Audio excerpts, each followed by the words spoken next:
Hey, Peter, thanks for sending in your video. Still lots of great stuff for us to work on here. Definitely see some improvement in our driving, which I love to see. So I would say let's go ahead and start tackling some stuff. In terms of lines, I think you look really spot on almost everywhere, right? So really, really nice job starting ahead of time. So ultimately, let's talk a little bit about our brake zone and what we're doing there. So, in a street car, we definitely don't want the initial hit of the brakes to be the highest up. So like a lot of coaches and drivers say you want your brake zone to be super high peak of a pressure and then reducing. We don't want that in the street car because it's almost like it shocks the car, transfers weight too quickly. But that being said, I do want my peak brake pressure to come relatively early. So right now, like if we kind of watch your brake zone, you kind of come up to some level of peak here. You kind of consistently hold, and then we add brake pressure towards the end, like you told me in your notes, right? And then we still have pretty peak brake pressure as we're starting to turn in, and then we have a very fast reduction, right? So if I were to draw what your brake pressure looks like currently, a sec here, is something like you kind of ramp up pretty high up, you kind of hold. We then increase, we hold, and then we drop off really quickly. So what I want you to think about here is that means as you're starting to turn in, right? So this is like, you can see you're starting to turn in here. So ignore my drawing, but look at your steering wheel. Starting to turn in. At the turning point, you're pretty much at peak brake pressure. So what's happening now is where you want kind of more rear security is right at the point where you're actually transferring more weight to the front end, right? The most amount of weight on the front end is when you're at peak brake pressure. It's not something that's just like transferred or not. It's a threshold, right? Like you continue to add more weight to the front as you're braking harder and harder, which then is maybe what's causing that a little bit of rear insecurity is actually coming from your hesitation to get up to peak brake pressure. So what I'd rather see your brake zone, look like is, still working on a little bit of this like ramp up, but I still want to see that peak brake pressure come much earlier so that we can be reducing brake pressure all the way through the brake zone. So yeah, naturally that'll help us eventually go faster. But the big thing is now we're also less weight on the front end at the turning point. And I'm hoping that that's going to give you a little bit more security in the rear end from turning point to apex point. Now, I know she also said like, yeah, I probably need to be doing this and this to be able to kind of trail brake all the way down to that apex point, right? To be completely honest right now with you, I don't care about how long into the corner you trail brake. Like a lot of coaches and a lot of people always say like you always need to be either on the brakes or the throttle. Ignore that. Coasting's totally fine, especially with where you are right now. So if I was coaching like a professional driver, sure, I would be coaching them to try to trail brake all the way to here, come off the brakes, coast, and pick up the throttle right now. But we're working on a lot of things right now. We're still working on trying to delay that initial throttle application, which is better, but it's still coming in 3-4 car lengths early. And this is something that I need to be really specific of. Like, even if you're a car length early, that still matters. So some things in racing where, hey, I missed an apex by a little bit or something like that, I don't really care as much about. But there's some things where the details are really, really important. Where the peak brake pressure comes, really important. Being very specific on where we pick up the initial throttle, very important, right? So for right now, I am totally cool with you coming off the brakes now, coasting, and now picking up the initial throttle.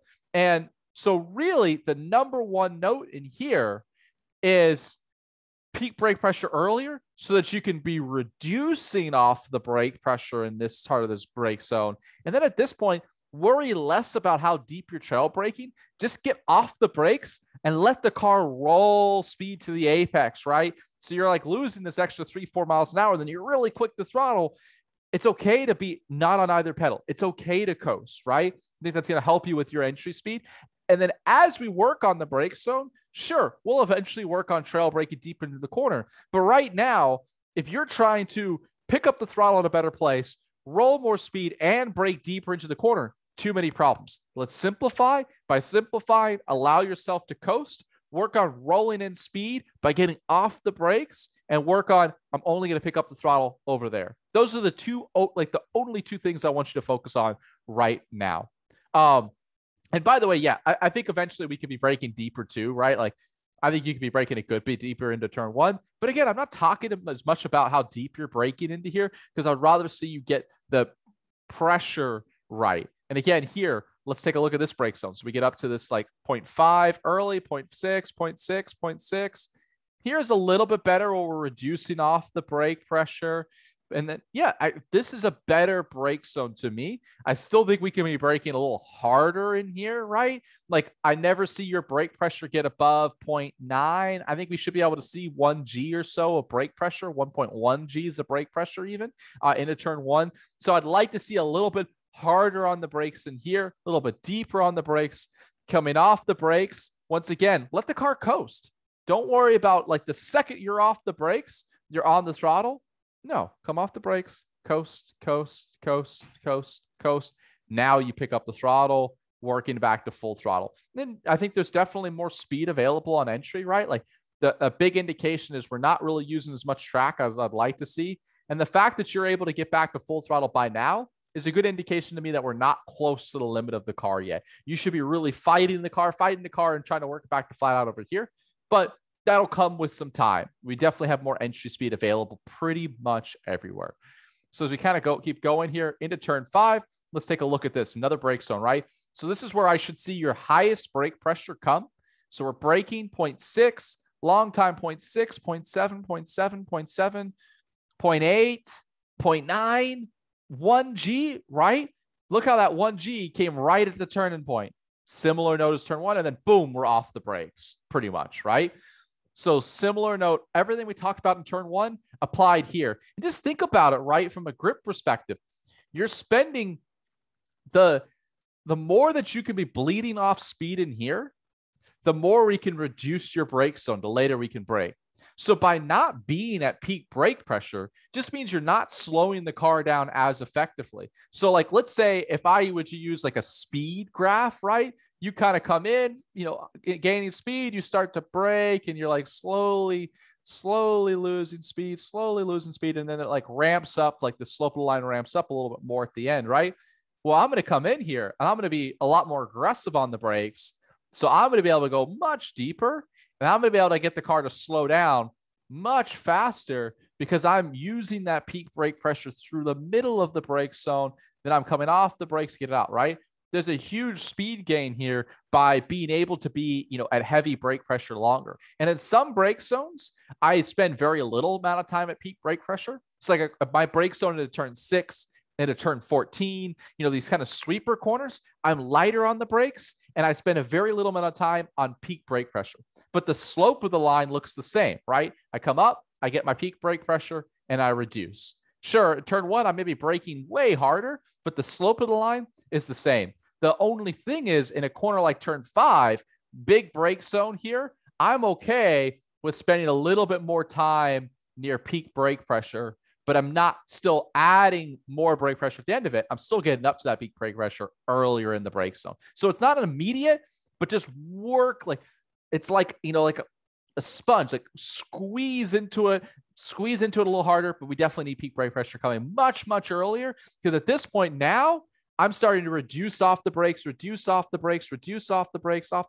bit of coast. Good job on throttle here. Really like your aggression on throttle out of there. Love that. Take a look at turn 6 here. Boom, into turn 6. Ultimately, I thought you were actually doing a really solid job for the most part through 6. A little early to throttle, and you can see that understeer. Here's a great indication, right? You're closer to the limit of the car in turn 6. I can see it immediately, right? So you're coming in here. The second you start to pick up the throttle, I can see that understeer happen. And notice how, like, in turn 3, you would have been back to full throttle already. But because you're immediately closer to the limit in turn 6, notice how you're only getting back to the full throttle as you get up to the exit curve. Good little indication on how much more speed can I roll through here is what happens there. You still have a little bit more entry speed in 6, but much better job. Through turn 7, mostly pretty solid here. I would, again, focus on trying to come off of this last little bit of brake pressure here and just coast, coast, coast. See how early you are to throttle? Now feed the throttle in. But I'm okay with a slightly earlier throttle in turn 7, but just work on coming off the brakes to let the car roll more speed to the apex point in a lot of these higher speed corners. In the turn 8, you're going to probably guess what we're talking about. A little bit better job getting up to peak brake pressure earlier into turn 8. We can work on a slightly earlier turn-in point into turn 8, but mostly pretty solid.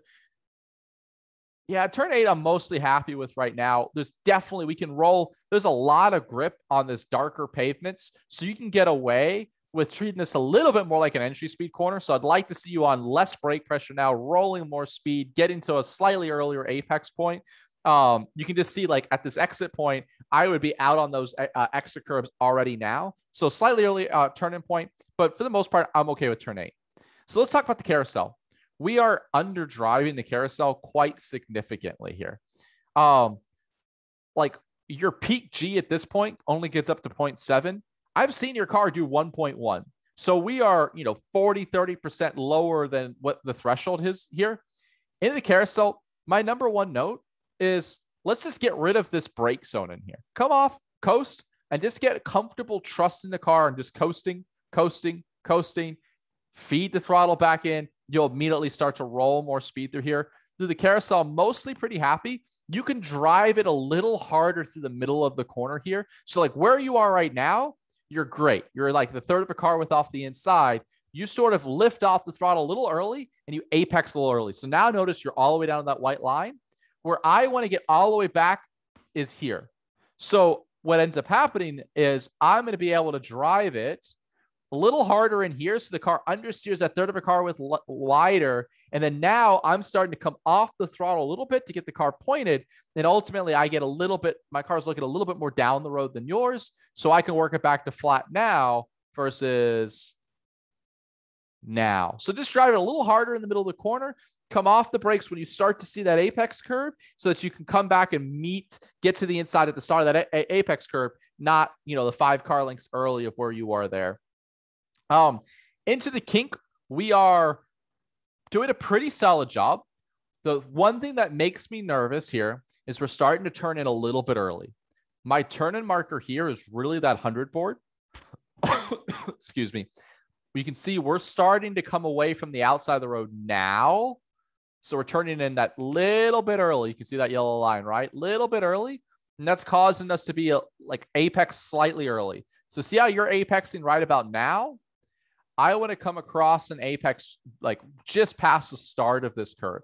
So we need to turn in about a car length earlier. Car length later and apex a car length later as well. This can really cause you to run out of road on corner exit, which always makes me nervous in the kink. So number one thing, later turn-in point. The second part here is work on coming off the brakes and coasting. So see how you're still you have a pretty long trail brake into the kink. These type of corners, I don't want a long trail brake. I want less weight on the front end. That's helping with rear security. So I just would work on coming off the brakes a little bit earlier, rolling speed, boom, feeding the throttle back in here, but really that later apex point. So honestly, in Canada corner, I think what's happening here is we're also just there's a little bit of bumps. There's not much you can do about it, right? Like you have to be on the line that you're on right now. But in terms of how late you're braking, this is by far relatively the deepest you brake of where I would expect you to be. So for example, if I were to say relatively how early you're braking in turn 1 or turn 5 compared to here, you would almost be on the brakes now.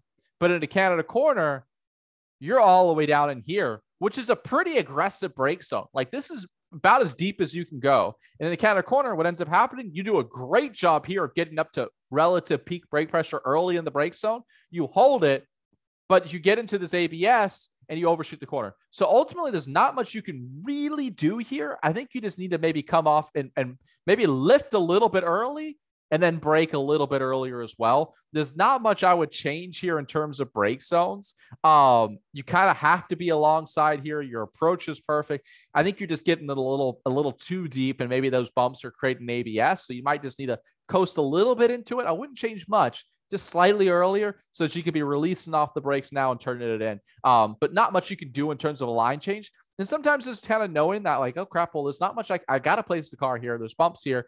I got to adjust my driving, maybe braking a little bit earlier to adjust to that. Is all you can really do, right? So next major note will be turn 14 and how we think about that brake zone. Through Billy Mitchell, we're mostly pretty fine. If I were to nitpick here, and again, I would rather focus on higher speed corners later. I would rather see how you're starting your lift way back in here. I'd rather see you be full throttle until about now. Now's where you should lift. Now's where you should be coasting. And right about here is where you should start to feed that throttle in. So using the shift that lift to come a little bit later. But the big note in turn 14 here is where your initial throttle application comes. So you can see we are starting our lift here very early. I'm usually flat under or to about that billboard, right? So we're starting our lift very early. We're braking very hard. Your peak brake pressure in turn 14 is pretty much the same as what I see in turn 1. To give an example, in turn 14, my brake pressure is usually 30 to 40% of what I see into turn 1. So I'm braking much lighter into 14 and much longer.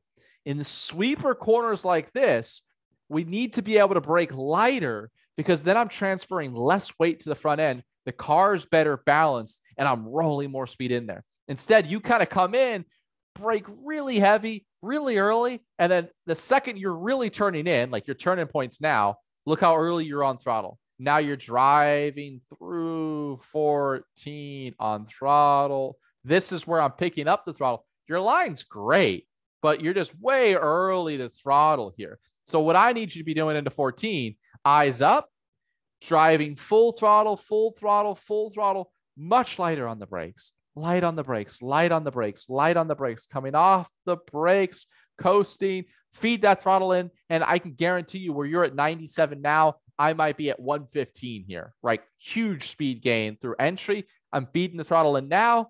I'm back to full throttle here, using every inch of the road. If you're comfortable with curbs, I would want to see you way out to the grass out over here. This is relatively light curb. So if you're comfortable with them, and this is one that I would definitely be using, huge for lap time, right? To get that run onto the front straightaway. So really focus on how we manipulate our brakes.